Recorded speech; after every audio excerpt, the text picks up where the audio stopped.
Initiating moisture.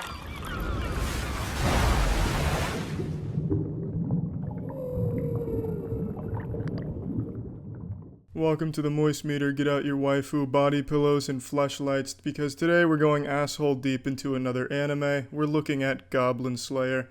Goblin Slayer is a show that I thought got off to a fantastic fucking start. The first episode wasn't afraid to be edgy and dark, and it did it well. I thought it was a really good first episode that I hoped would set the tone for the whole season, but it didn't. The first episode is probably the best in the entire season. Everything else after that is just lackluster and just kind of boring and cliche. I wouldn't call this a generic anime though, because it breaks pretty much most traditional anime tropes. For example, instead of following like the big heroes in anime, you always get like the big dicked warriors going up against the even bigger dicked enemies, defying the odds and using the power of friendship and big anime titties to beat the bad guy in the end. In this show, you don't follow that. You follow some broken psychopath who's just obsessed with cleaning up goblins. He's just like the fucking janitor of this world, just doing the low-level tasks that everyone kind of spits on, and he is a very, very cool character. But what I'm saying is it doesn't follow those heroes. In the show, they just reference the heroes as side characters. Oh, the hero just defeated the super evil bad god lord. But now we gotta go kill some goblins. And I really like that. However, Goblin Slayer is the only good character in the show. Every other character is super forgettable and generic. For example, you have the Argonian-looking motherfucker, the Skyrim Argonian-looking guy, whose only deal, his only quirk, is that he likes cheese and food.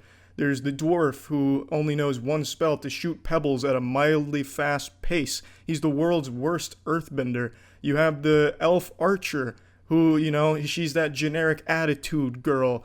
Independent, strong lady who can drink a lot of alcohol, doesn't need a man, but secretly blushes every time Goblin Slayer looks at her. It's a boring cast of characters surrounding a great character. Goblin Slayer himself is fantastic, the other ones not so much. Now, the whole show is about Goblin Slayer and his party going on quests that no one else wants to do because it's just killing goblins. And, you know, that's cool from a conceptual level, but it's not that fun to watch play out. The first episode sets this tone where goblins are grisly, scary creatures that everyone underestimates, and then they get fucked by them, quite literally. And then after that, they kind of just become background enemies. Like, they're not terrifying anymore. They never do anything too spectacular until the end again. And it just becomes a vehicle for Goblin Slayer to develop. I understand that, but that doesn't make it super fun to watch. It is nice sometimes, though. Like, there are some scenes where the goblins are terrifying and they do some crazy shit, but it's never anything that matches the first episode or anything even close to that level. What I do appreciate, though, is Goblin Slayer isn't a great warrior. He just really understands goblins, knows how they think, and can outsmart them every single time with just better strategy. I fuck with that hard. I thought that was really cool. Instead of him just being this overpowered, muscular hunk of a monster, just fucking brutalizing goblins by squeezing their fucking eye sockets into oblivion, he just outsmarted everyone with good strategy, and that was cool.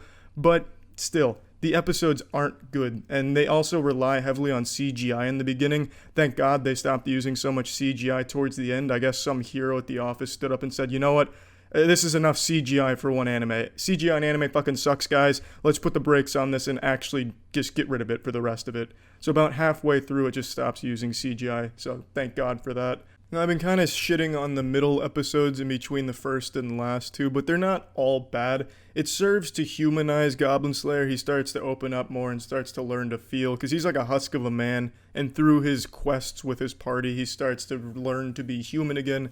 So it's nice to watch that character develop, but even still, the episodes just don't play out in a very good fashion. Just really not a lot happens, especially when the first episode sets the tone of, these goblins will fuck your shit up if you don't know what you're doing. They start to become bumbling fucking imbeciles again in between.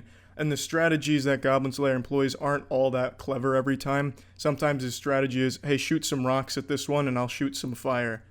Well, you know, I could have fucking figured that one out. A 4-year-old with his Lincoln Logs could have probably devised that plan as well. Overall, though, the show's not bad. I did enjoy it, and I think the last 2 episodes are extremely wholesome with a really nice payoff. So let's just go ahead and plug this shit into the Moist Meter. I'm giving Goblin Slayer a 65%. It's a show that's probably worth watching, but don't expect the first episode's tone to carry over through the whole series, because it absolutely doesn't. It seems like it loses its way. I don't know what it's like in the manga, I don't read that shit. But here it really seems like it got almost afraid to be the same way it was in the first episode, which is a shame, because if it could have kept that tone up, it could have been something special. But anyway, not a bad show. That's it. See ya.